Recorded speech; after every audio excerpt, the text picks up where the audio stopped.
Thank you. 감사합니다. Thank you. Okay. It's really a pleasure to be here. Not only is it extensive reading, but my career began here in Korea. I don't know if any of you know that, but a number of years ago, I was in the United States Army. I was stationed in Yongsan. And I began actually teaching English to my Katusa friends, and things led from there. So when I'm back here, I feel like this is where it all began. I'm coming back home again.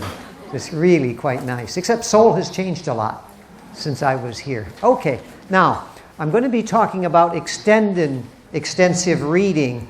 And if you don't have a handout, you could get with someone nearby and share a handout.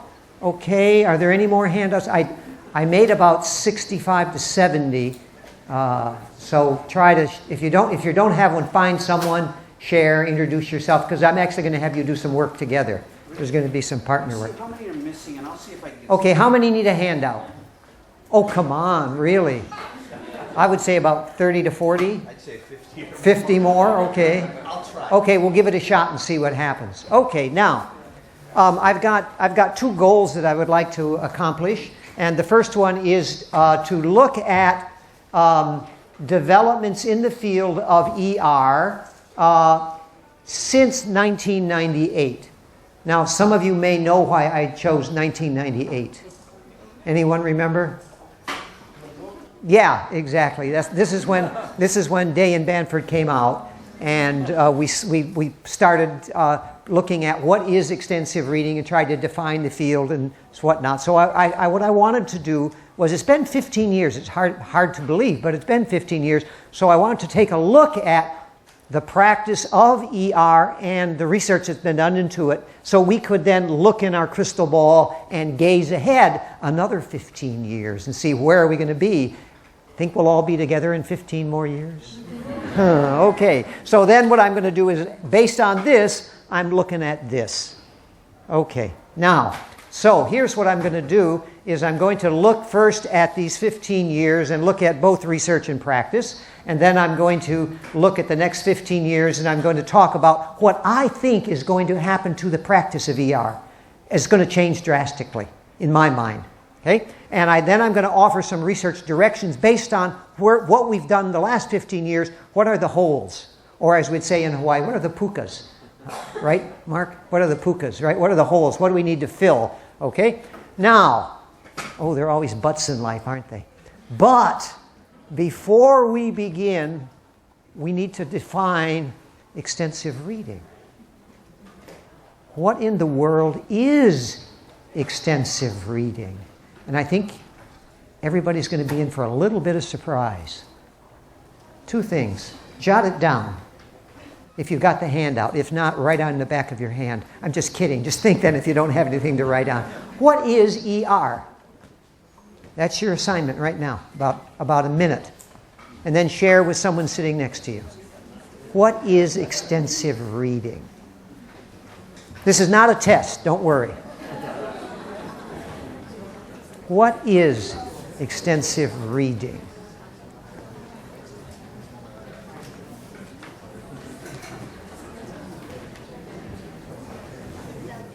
Share. That's right. If you don't know the person who's sitting next to you, get to know them. You might meet someone you know, or you'd like to know. Okay? What is extensive reading? Don't be alone. Meet with someone. Okay? Jump in with these people here, behind you. Okay? Okay, find someone. Okay, go with her. Get together. No, right there. There. Good. Okay. Good. Okay, all set, Charlie? Okay, cool. Good, you're talking. right? My lunch partner, talk, right? Okay, we've got some seats over here, or seats.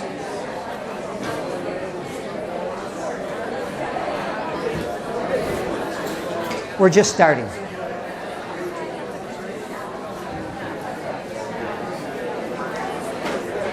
Okay, now, expand one more time. Go to a larger group. A larger group. Try to get more people around you. The four of you. Try to turn around with the people around you. Try to even get more. Okay? Yes, good. Get more. A bigger group this time.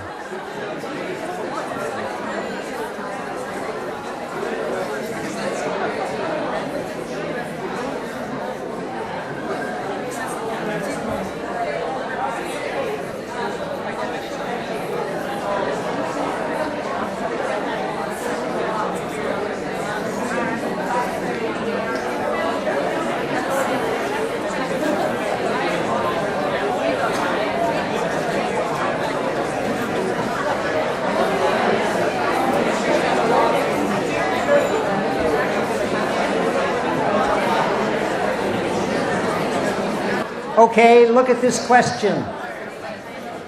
Is there agreement? Is there agreement? Really?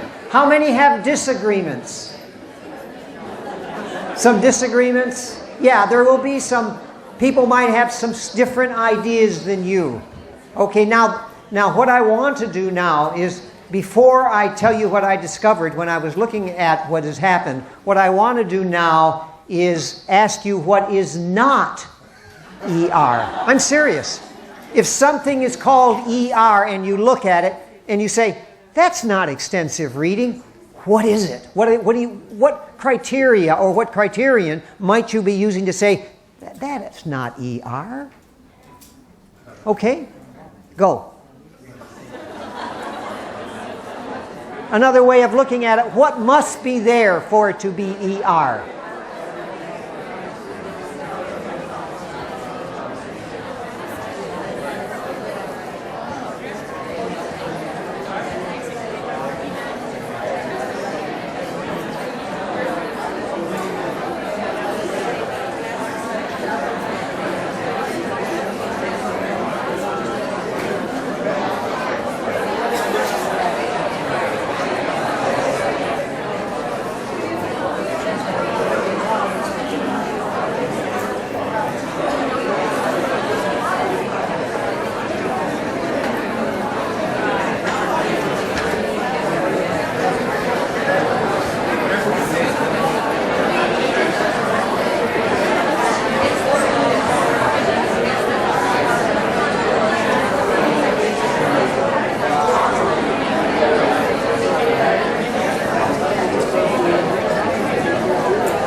Okay. Now,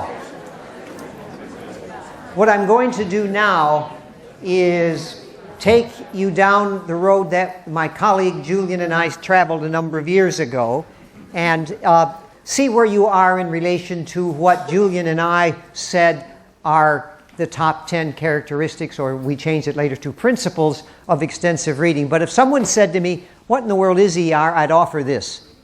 This is just a quick, what I would say is, it involves students reading a lot of easy, interesting books that they select themselves. Now, in my mind, if something doesn't involve this, it ain't ER. I don't care what they call it, but I'm going to explain a little bit more about this, because when I had to send in an abstract and I gave a title, Extending ER, actually that term had different meaning. It now has a different meaning to me. Before I was looking ahead, extending ER. But when I looked at the past 15 years, I said, man, ER has extended. And you'll see what I mean by that. Okay, now, we had what we called our top 10, and this was the first one that we started with. What we did was look at a lot of extensive reading programs that had been in existence, and then what we did was try to distill from these successful effective ER programs, what made them successful. And then we would look at other programs that weren't going so well, and we would try to compare. And that's where we came up with this. And then there's that I-1 business, that's got to be easy. And I remember that one of the first lectures I gave on this, I was in Kuala Lumpur, KL, and giving a lecture. And I introduced this, and I talked about I-1 and I+1s, Krashen's input, and all this stuff. Handouts are coming around. Raise your hand if you need a handout. Okay, thank you, Mark. Yeah, we'll try to do this. Okay, and so I remember after my lecture, a teacher came up to me and said, "Oh, Dr. Day, I know what's wrong with my extensive reading program." And I said, "What is that?" And she said, "The students are reading at I+85." So that just sort of sticks in my mind, Okay, now, in addition, there should be a lot of different types of material because students are going to, in order to do extensive reading, they've got to be doing the reading. And if you have a wide variety of materials on different topics, etc., that will entice students to do the reading that they need to do. We need a handout down here if we have any left. Okay, over here. You're going into your third printing. Okay. Okay. Now, related to number 2 is number 3. 2 and 3 sort of go together. Self-selection from the wide variety of materials. If you don't have number 2, it's going to be hard to have number 3. And if you don't have number 3, why do you have number 2? If you see what I mean. If the student's not going to select and you're just going to give it to them, you don't need a wide variety. Doesn't matter. So these sort of go together. Now, number 4 is the big one. Okay? This is the extensive of extensive reading. We know from research, it doesn't matter if it's your L1 or your L10, the more reading you do, the better reader you become. It's just so clear. The research is just overwhelming on that. Now, in addition, we should be reading for pleasure, information, enjoyment, general understanding. Okay?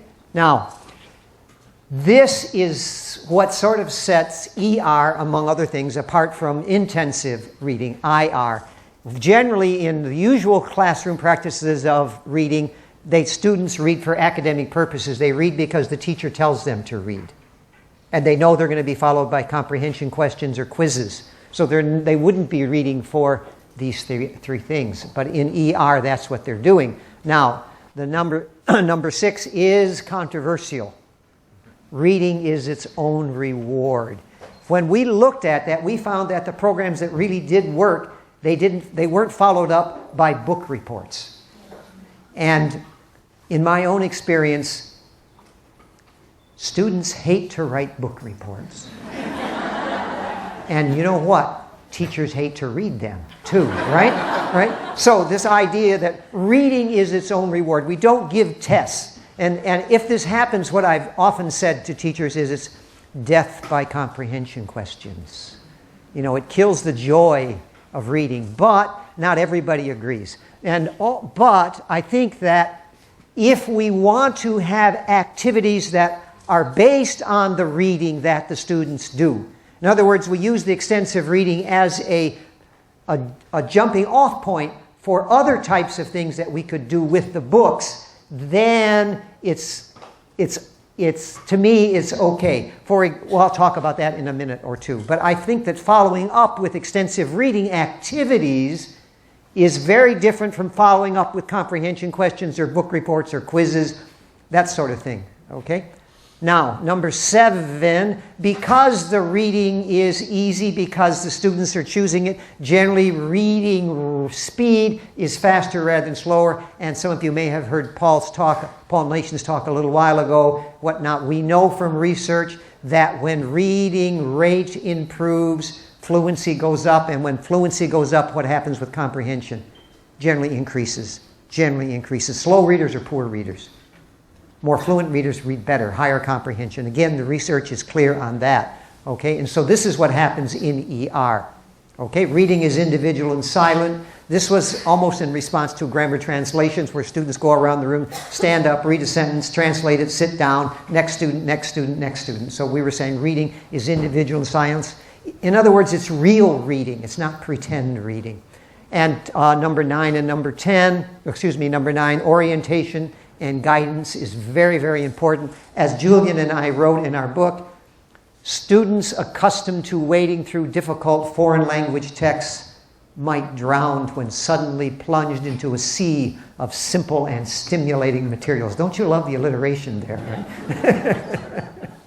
Okay, and the last one is the teacher is a role model, and we quoted from Christine Nuttall from the British Council then, reading is caught, not taught. Okay, and actually, when I'm teaching reading in the University of Hawaii, we have a course called Teaching Reading. I ask my students for a metaphor. A reading teacher is a something, something, something. Right, Aurora? Yeah, okay. And my metaphor for a reading teacher, based on extensive reading, is a reading teacher is a cheerleader. Go, go, you can read. Read, you read. Way to go. Read another book. Read, read, read. I have a PhD student at UH, and his metaphor for a reading teacher is this. A reading teacher is a drug dealer.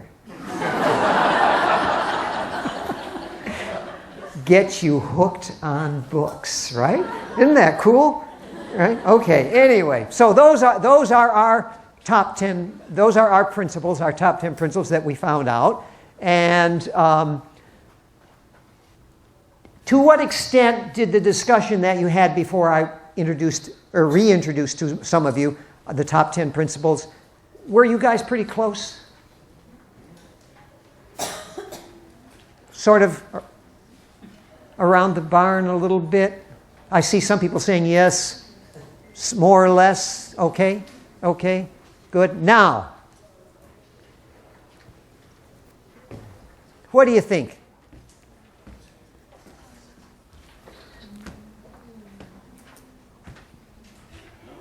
Haley's shaking your head. You don't think so?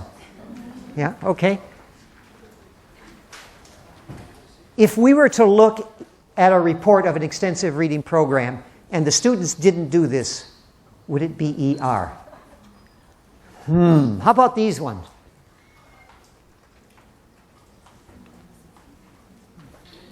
What do you think? Charlie, you're, yeah, you got you sort of things we sort of need, right? Extending ER. Guess what's going on? Guess what's going on? Or how is ER actually practiced? Okay, so this is what happened. I looked at as many research or publications as I could with ER in the title. It had to say something, something extensive reading, or this is extensive reading. So then what I did was I then made sure that I wanted to get ones that were published in scholarly refereed journals. So I had to cut a bunch of stuff out. But I ended up with 38. And there's more. There's a bigger database, but I actually just ran out of time. Okay? So I've got 38 articles. Okay? And what I did was try to figure out from them what characteristics or what principles, according to what Julian and I said, were actually followed. Now remember, the N is 38. Okay, and the top one is this one. Learners read as much as possible. 25 of the 38 either explicitly said that, like Day and Banford's number 4, it's sort of something like that, or it was obvious from the report that students read a lot. Is this good or bad? How about the other 13 that called themselves ER? I'm serious. They didn't do this. They did not do this. One of them might have said they read a chapter a week in a book. And that was an extensive reading was in the title. Is that extensive reading? Okay.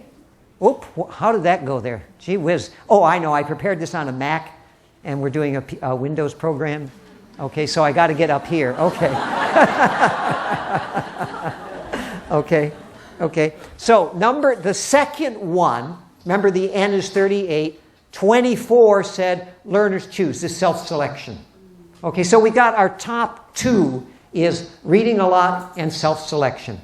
But remember, there are 14 more in which the students were not allowed to choose what to read. Is that extensive reading?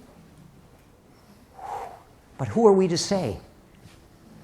Well, we paid our money for the conference. Maybe I don't know. Now, the next one and the next one. So these were the top, actually there are 6 of them that came in close here for 20. 3 were tied at 21. Okay, the material is easy, the purpose is this, and reading is individual and silent. So we could say that from the 38 studies, we have this showing up 21 to 25 times. 21 out of 38, 17, almost half, don't even mention these things. They don't have them. They don't follow them. Remember when I said I got a little bit excited when I was going extensive reading? I think the term has been extended. It didn't worry for a feature speak for me to extend extensive reading. And to tell the truth, I was really appalled at this, that these things are extensive reading. I thought, how can they call it extensive reading? Okay, now we've got some more left over here, and these are where we end up with. We remember 21 was the last figure, drops to 17, 12, 11, 5. And I really like number 10. And there are only 5 studies actually discussed it and followed it. 5 out of 38. And to me, it's really, really important. But this was eye-opening. Here, this stuff here. And I would get things like, sometimes they would say, Day in Bamford, and then they say, however, in this program we had comprehension questions. We had this, we had that. It was interesting. Now, number 3, learners choose what they want was, as I said, it was number 24, and it was frequently discussed, but there was 8 studies, 8 studies in which they said this, and then they would say, but or however, the teacher did this, and the students were not allowed to select. So they recognized the importance in an extensive reading program of student self-selection, but they didn't do it. But they still called it extensive reading. Was it extensive reading? Okay, now. Got it.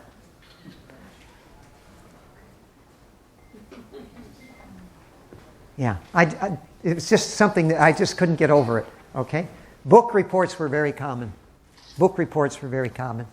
Comprehension questions were also very common, okay?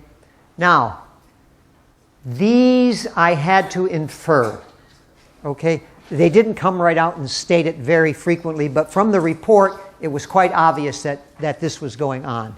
So these didn't get as mentioned specifically, but when the authors described the programs, it was obvious to me that these principles were being met, and particularly this one here. Okay, now, here we go again.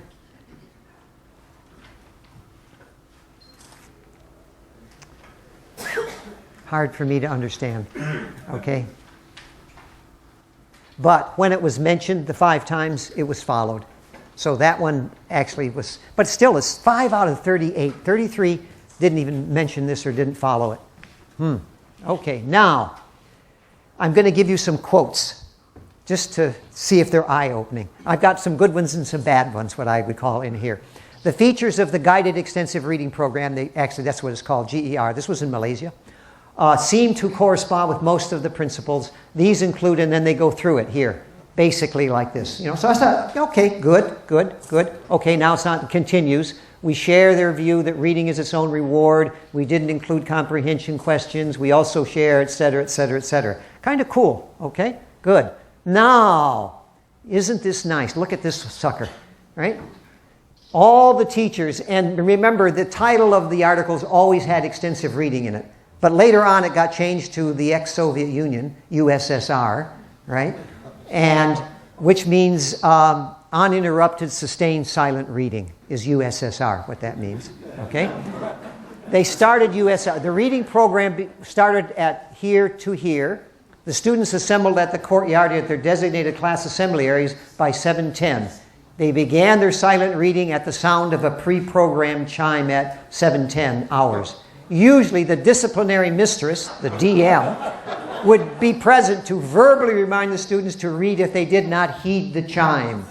The close of the USSR period was indicated by the DM telling the school to close your books. That's ER. Can you... I did this, but I don't want to identify. I got embarrassed about some of this stuff. I mean, golly. Oh, where is this? What country? Anyone want to make a guess? I'll give you the country.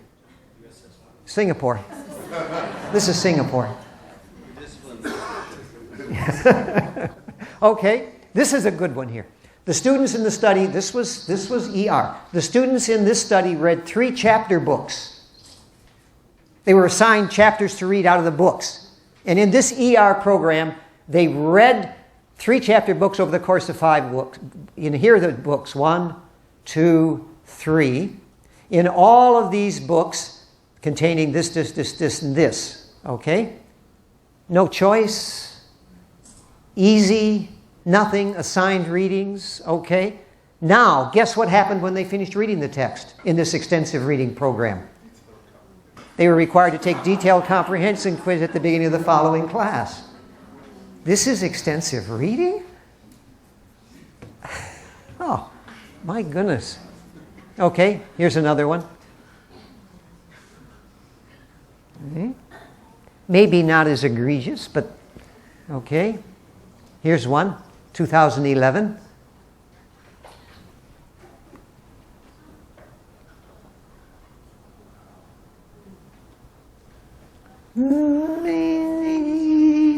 Maybe, you know, maybe. It's okay. Okay. Good. Okay, this...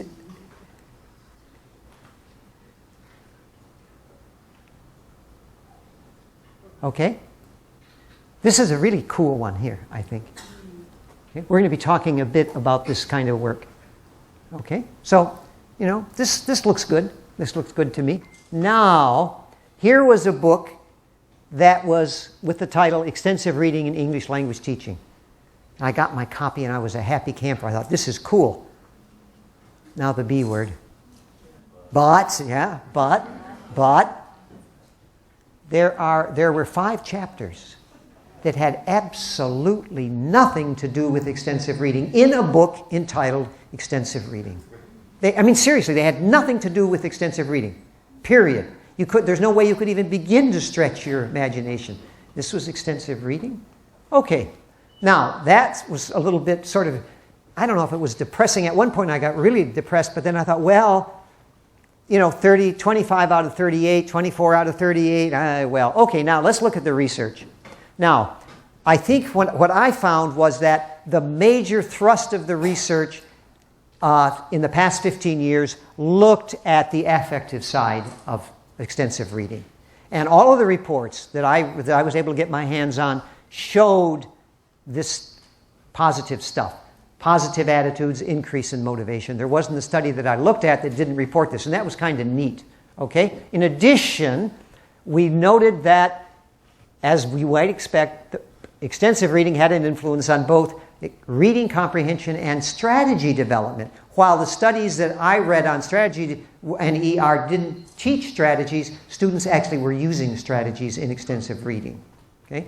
It's another one. But there hasn't been much recently. In other words, this was really early on in the, 1998 to about 2004. And since then, in the last maybe 9 to 10 years, there hasn't been much on this at all. And I was a bit surprised, but maybe people are unwilling to do it because it's been done already, enough already. We don't need to continue to do this kind of research because it's been substantially demonstrated. Okay? Reading fluency, there's a lot of good work on that. Here is also the second area besides the affective domain in which a lot of the work has been done in vocab.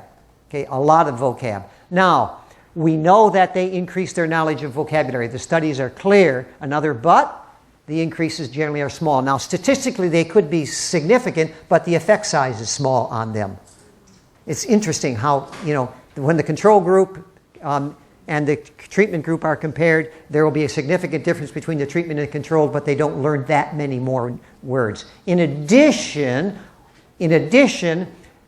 the research focused on the learning of new words and didn't get into new meanings of words they already know. You got that? Okay. Think about how we would do that, though. How would you research words they already know that get more meanings?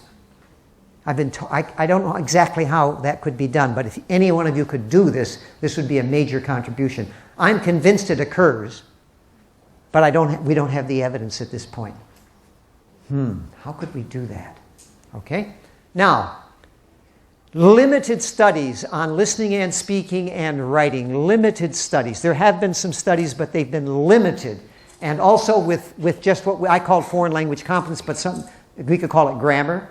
One of the most recent ones was done in Germany with an immigrant student from Turkey, showing how he picked up some German grammar by just doing extensive reading. It was a case study, kind of nice study, but the studies have been fairly limited on this idea.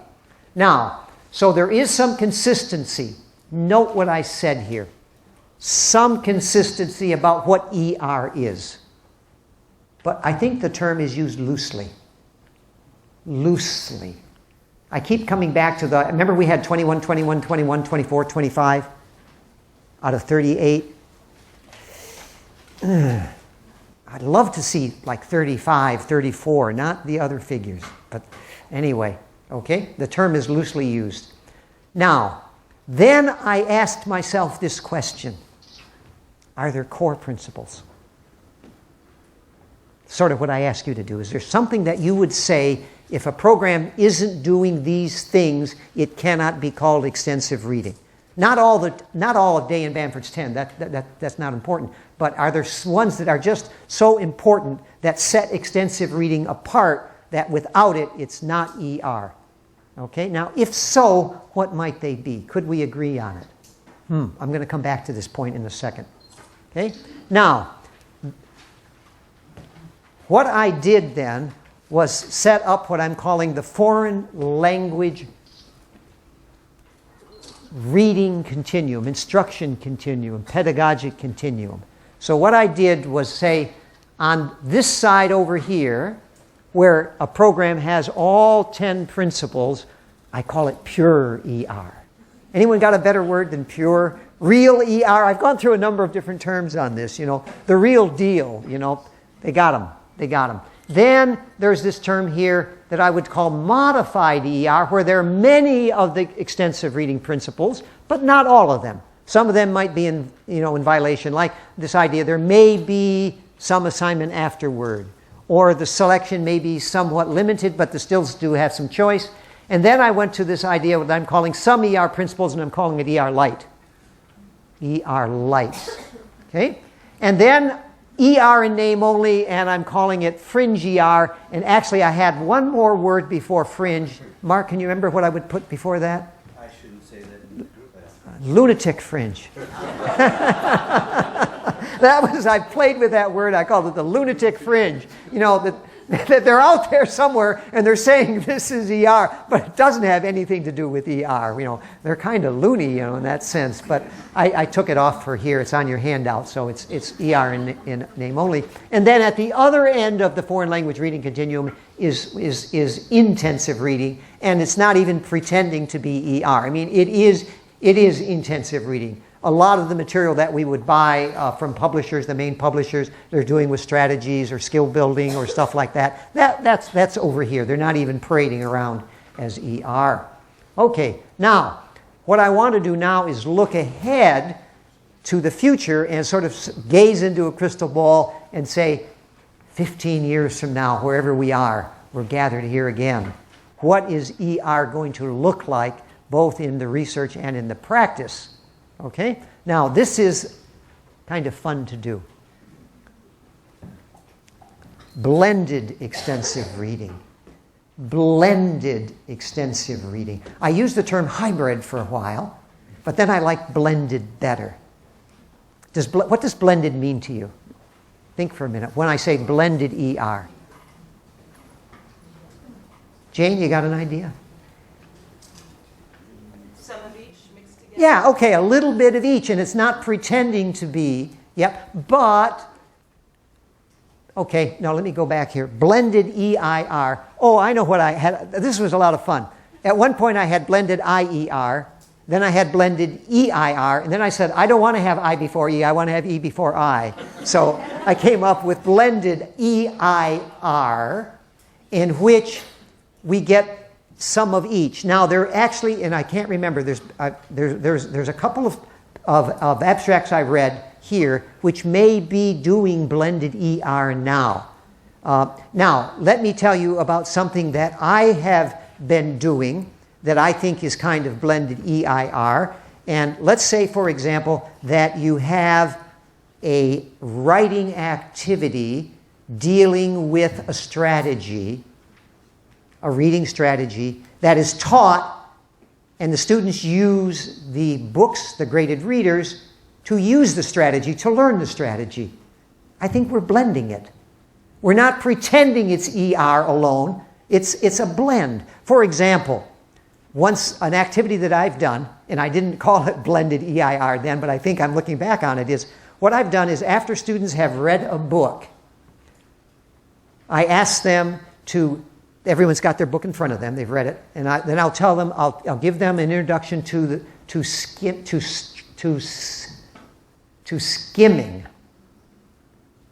And I'll say skimming is overall fast reading. Just quickly do this, and I demonstrate it, we talk about it. And then I have them skim their books for a limited period of time. Usually it's 1 minute or 2 minutes. And then I say stop, close the book, and write for 1 minute. Write about the book.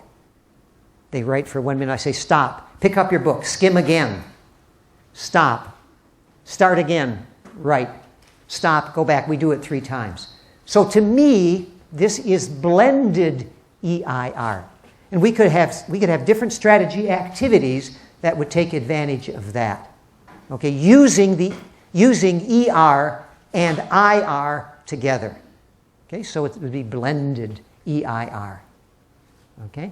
Then I think we're going to see a split in extensive reading, a split. And I'm calling it supervised and independent ER. Okay? Now, by supervised, I don't think it's instructed with a teacher in a classroom. It could be that, but it also could be like, just before this, there was a presentation by Aurora Sai on Japanese, learning Japanese, and she had a summer club, Japanese club, where 6 students you ended up with, or no, you started with 10, 6 were there, and it was, she supervised. She didn't teach them, she supervised the extensive reading. Okay? Supervised. Now that could include the traditional extensive teacher-fronted class, but I think we might see more of this kind of supervised, non-classroom. I almost thought about beyond the classroom sort of thing. Okay? There was a study that was done a number of years ago on a diary study in Japanese. It appeared in Reading in a Foreign Language.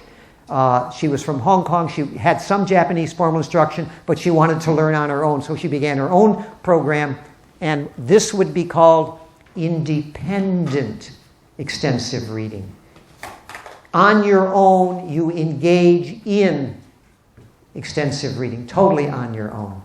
Okay? And my guess is that we're going to see quite a bit of this. And we're going to see quite a bit of independent extensive reading because of the internet. You don't have to have the library in the school. You got the internet, you got resources. Now, for a minute, think what this would mean for the definition of extensive reading. The teacher is a role model. 3 minutes? Impossible. I better wind up quickly. Now, if this is true, would there be core principles that are uniting, or would be independent and supervised be different things? But I've been given this a lot of thought, and I believe that these three principles would be common to supervised and independent extensive reading. It's got to be number one if it's extensive. You've got to read a lot. It's got to be self-selection. Well, under independent it's going to be, probably. And you've got to have the material to read. You've got to have the material to read. Now note what is not there. Which one jumps out at you is not there? Easy, exactly. And I don't think that that's going to hang in there anymore. My wonderful I-1, I think, is headed for the dustbin of history. I think so. I know, but if you are motivated and you're independent and you're doing your own selecting, we don't particularly care if it's easy. And just think what the internet can do for glossing words. You don't necessarily have to worry about 5 words a page or so much like that.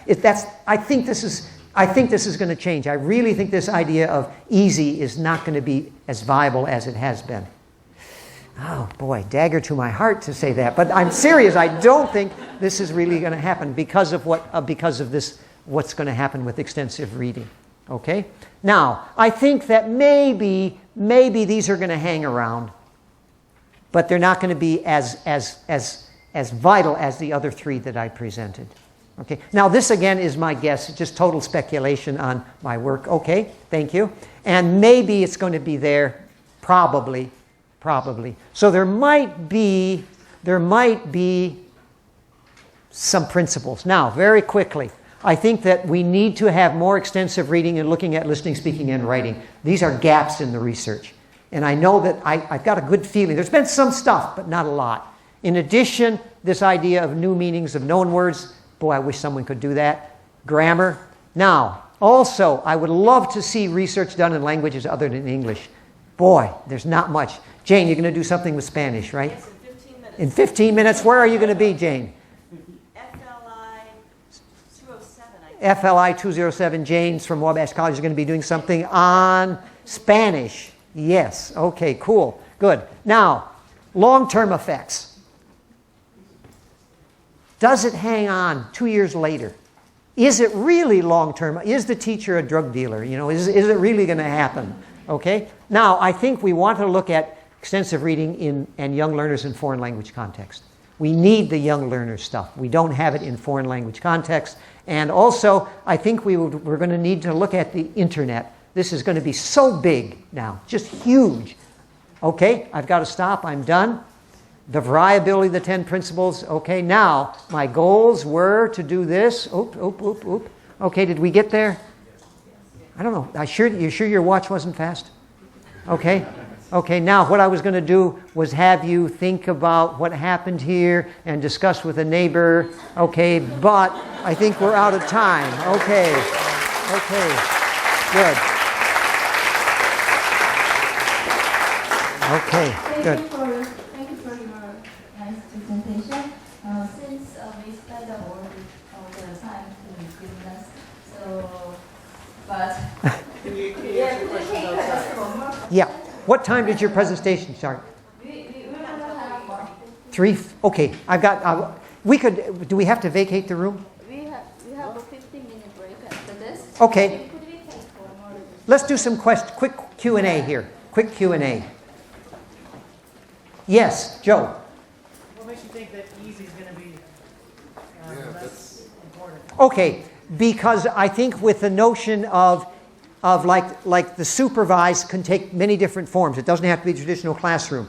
Like Aurora, when you were talking with your stuff, that one student from, what was her name? May, yeah. She was reading I+5, I+6, and she was doing a lot of reading. She was highly motivated. She was self-selecting, but she didn't want to read the easy stuff, and she read a lot, and she really liked extensive reading, but no way was it easy. Yeah. So I'm thinking, of course, it will still hang around, but I don't think it's going to be as important as I thought it was before. Yes, Mark. In that sense, easy will go the way of readability in the sense that it was always confounded by motivation, Yeah. interest, compelling nature, etc. Yeah, yeah. So, yeah, good. Yes. I'm just curious because I've heard, of course I know about intensive reading, but I've also heard another term, FVR. Again? Free voluntary. Free voluntary reading. And I'm just curious, do you see a difference between intensive reading and free voluntary reading? Free voluntary reading is often looked at as an activity that might be done in a classroom. Okay? And also it could go by the name of DEAR. Have you heard of DEAR? Drop everything and read. Okay? And what I do in Hawaii when I'm doing this, I call it SURF. SURF. Silent, uninterrupted reading for fun. Okay, SURF. Yeah, good question. Thank you. Good. Yes? In the 14 studies where students weren't given a choice, Yes. was it no choice at all? Or just Yes, limited choice? completely no, just like intensive reading. Exactly. Here it is, read it. Yep. And it could be from a book, it could be photocopied stuff, but they had absolutely no choice. And it was an extensive reading program. I know, I had to read these things several times to make sure I was reading it right, you know? Yeah. Yes, Charlie. It's just maybe to follow up on Joe's point, and Okay. this topic of easy. Yeah. And I think, you know, we heard Paul Nation talking about 98, 99% level being so important. And I think to a certain extent, agree that online reading with the help of glosses and dictionaries Yep. might change the percentage a little bit because of a little bit more scaffolding. But I think it's really clear that you know, when a text is too far above the level, they can't read quickly, they can't read fluently, and a lot of negative, you know, things happen. But what if that's what they want to do? No, in some cases, I mean, and like you said before, you said there was a very motivated student. Yeah, So yeah, if a Aurora is student, very yeah. motivated and they're focused on a certain topic, they might read above level. But for average students, I think the ease of the text is really important. Okay, And good, It's just good. that the scaffolding can maybe change that percentage. It might, yeah. But Mark? Don't we end up kind of with Harry Potter syndrome? That, you know, they love Harry Potter so much That they're going to tackle it, regardless, exactly. Yeah, yeah. Okay, we got to quit. It's, okay.